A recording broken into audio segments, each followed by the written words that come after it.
Are you thinking about auditioning right now? Well, don't hurry into it and follow these 5 things before you actually audition. I can definitely assure that these tips will ease your K-pop audition process and make your life a little bit easier when you're trying to audition. Hi, I'm Irene. I create K-pop audition videos, and if you are in the place where you definitely need to gain more audition tips, well, you're in the right place. Now, I shouldn't waste any time. Let's just get into the very first thing that you should do before you audition. So the first thing is create a KakaoTalk account. Now, KakaoTalk is an app kind of used as a messenger app where you communicate with fellow Koreans, and it's probably the most used app in Korean. You will not find a Korean without that app. And so you might be asking, well, I'm not even Korean, why would I need to use it? Well, a bunch of companies post their auditions actually on KakaoTalk, so it would really be convenient for you to have that app and easy to access when you're trying to audition, because it just gives you another platform to audition for. And with more opportunities, of course, comes the more opportunities to pass your audition. So definitely open up that leeway for yourself. And another reason why you should definitely download it is because it's the easiest way that companies can communicate to you when they're announcing that you've passed the audition. Of course, they do it through email as well, but often they'll also call you through KakaoTalk because it's free, like, to call people globally, and they can access you through your phone number. So that's typically why you give out your phone number to auditions in the first place, because they can communicate through KakaoTalk. Even if you've never been in Korea before or you don't live there, you can still create an account, and you just have to ask for your phone number, confirm it, and make a profile. It's super easy and also very necessary. And the last reason would be because sometimes companies do ask for your SNS, which is your social media accounts. And sometimes you're not in the place to really put your Instagram or your Twitter or your TikTok account down. So the easiest thing to do would be to link your KakaoTalk ID, which you can actually create when you're creating your account, and simply put that there without creating any messes, because you can't really have a digital footprint with KakaoTalk. And one little fun tip is that the trend for Korean teens, I suppose, is to just keep everything blank, like no profile photo, no background. I guess one thing that people have is their music, but otherwise they don't really touch it. Literally, mine looks like this. It looks like the most anonymous person ever. I recommend that you keep yours just like that. Number 2, schedule a photo shoot day. Now, I don't mean to go outside, find a really good photographer, and have a full photo shoot with them. No, no, no. All you need is your phone and yourself, and your beauty, of course. Just kidding.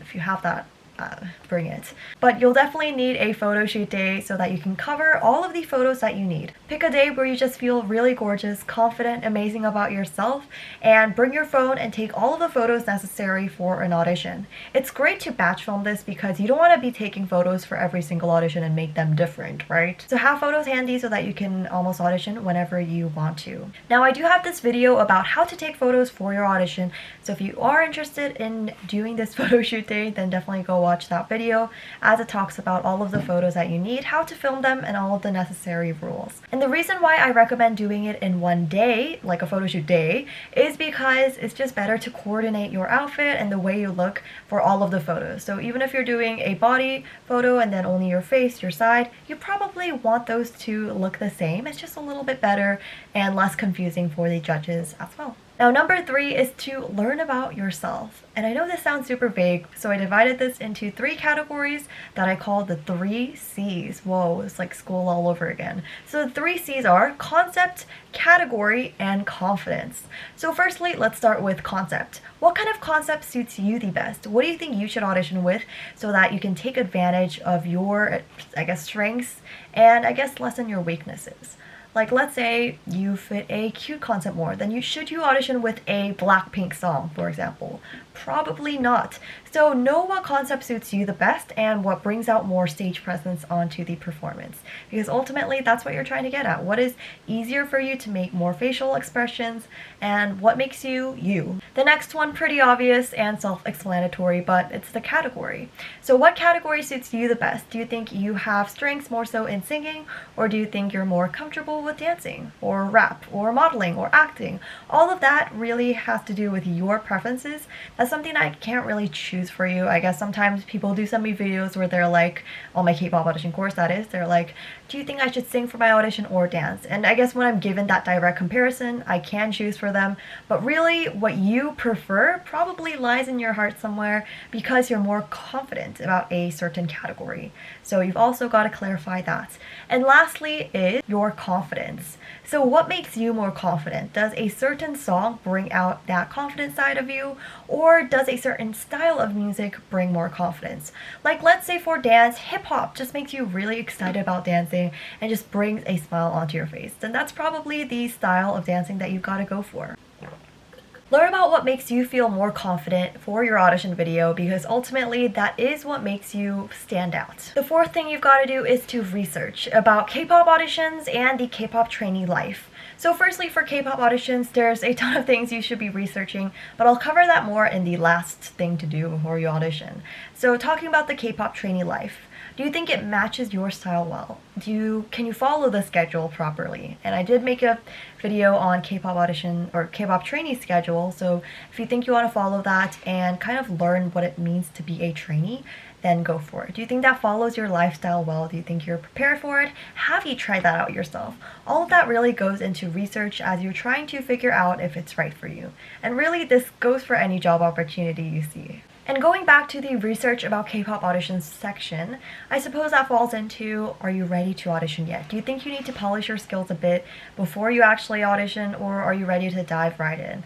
All of that is something that you should be evaluating for yourself and testing to see if you are ready for it or if you think you need a little bit more time. You would also have to consider some of the limitations and restrictions that are stopping you from auditioning in a later date, like let's say your age, or let's say your abilities decreasing for some reason.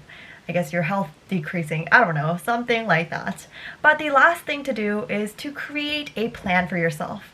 And in order to do so, I created a couple of guiding questions, which I'll be referencing on my laptop right here. So I'll just be reading them out, kind of making comments about them throughout this section. Alright, so the first question is, which auditions will you be auditioning for? Have you decided if they're long-term auditions or if they're short-term ones? Which ones you're more, I guess, confident with because it highlights a specific category or it highlights a specific country that you're from. All of that is stuff that you should be considering when you're trying to choose what auditions that you should be partaking in. And next, which companies will you be auditioning for? This one's pretty obvious. Which company, I guess, fits your mindset better. But really, you shouldn't be picky and just go with all of the ones that you can join, the ones that you're eligible for. The next one is, what are the personal deadlines that you have created for yourself? When do you think you should be auditioning by? When do you think you should be completing all of the auditions by? When do you think you should be recording all of the videos by? All of these are things that you should be considering when you're creating deadlines for yourself, and it's also super important to keep up with them so that you stay on top of auditions. And these things can definitely be pushed back if you're not considering these deadlines.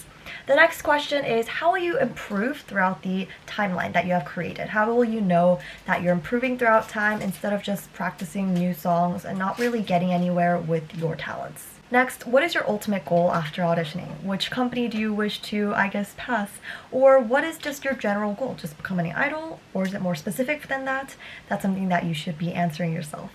And then next, what is a more realistic version of that? Of course, we all have dreams that ultimately cannot be realistically achieved. So what's a more realistic version that you may be setting for yourself? And lastly, this one probably is something that we've all considered before, but what is your backup plan if the realistic version of your goal does not come true? You've got to have 3 realistic tiers of what you're considering, and all of those questions will ultimately help you research about your future and create a plan for yourself.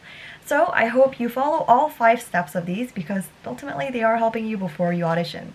Let me know if you have any questions, but then I'll see you guys in the next video. Thanks for watching.